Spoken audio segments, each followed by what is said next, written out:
દાહોદ જિલ્લાના બોરડી સરકારી ખાતે આવેલા રેલવે અંડરબ્રિજમાં વરસાદી પાણી ભરાઈ જતા વાહન વ્યવહાર ખોરવાયો। દાહોદ જિલ્લાના બોરડી સરકારી ખાતે આવેલા રેલવે અંડરબ્રિજમાં વરસાદી પાણી ભરાઈ જતા વાહન વ્યવહાર પ્રભાવિત થયો છે। અંડરબ્રિજમાં ઘૂંટણસમા પાણી ભરાતા બોરડીથી કતવારા તરફ જતો માર્ગ બંધ થવા જેવી સ્થિતિ સર્જાઈ છે, જેના કારણે સ્થાનિક લોકોને ભારે હાલાકીનો સામનો કરવો પડી રહ્યો છે। સ્થાનિકોના જણાવ્યા મુજબ આ સમસ્યા દર ચોમાસામાં સર્જાય છે। અનેક વખત સંબંધિત તંત્ર સમક્ષ રજૂઆતો કરવા છતાં આજ દિન સુધી કોઈ કાયમી ઉકેલ આવ્યો નથી। ચોમાસા દરમિયાન અંડરબ્રિજમાં પાણી ભરાઈ જતા રોજિંદી અવરજવર, કામ ધંધા તેમજ વિદ્યાર્થીઓને પણ મુશ્કેલીઓનો સામનો કરવો પડે છે। સ્થાનિકોએ તંત્રને વહેલી તકે યોગ્ય પગલાં લઈ આ સમસ્યાનો કાયમી ઉકેલ લાવવા માંગ કરી છે। ઇનામી બોરડી સરકારી કરમચંદ ખેડા ફળિયા પછી માળ ફળિયા તરવાડિયા અહીંથી મેન રસ્તો જે બોરડીથી નીકળે એ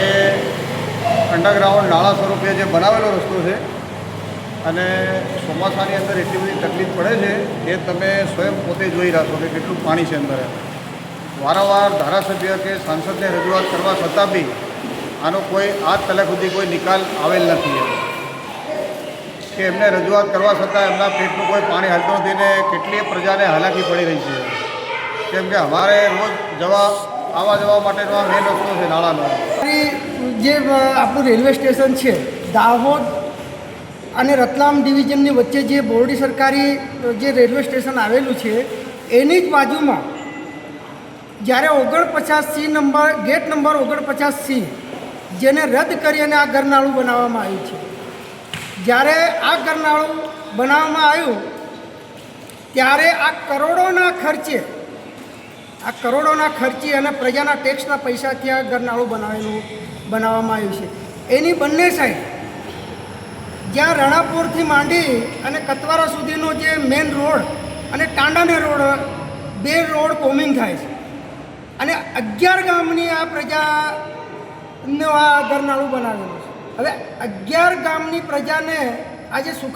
સુખાકારી માટે જ આ પ્રજાના ટેક્સમાંથી આ ગરનાળું બનાવ્યું, જ્યારે કરોડોના ખર્ચે આ ગરનાળું બનાવ્યું હોય તો અમારે સારું શાસન સંસદ હોય, ધારાસભ્ય હોય, મંત્રી હોય કે જે ગુજરાત સરકારને અમે વારંવાર રજૂઆત કરીએ છીએ, ધારાસભ્ય, સંસદ કે જે તે અધિકારીઓ, કલેક્ટરશ્રી, આ હાલાકીનો સામનો પ્રજા ટેક્સ ભરે છે અને ટેક્સના પૈસાથી જો બનેલા પોતાના સુવિધા માટે આ ગરનાળું જો ન બનતું હોય, સુવિધા માટે કામ ન લાગતું હોય તો આજે પ્રજાને અને આ બંને બાજુ આ ગરનાળાની અંદર થઈને શિક્ષણ ખાતાના જે શિક્ષકો અને પ્રજાજનોને એટલી પારાવારિક નુકસાની અને હાલાકીનો ભોગ બનવું પડે છે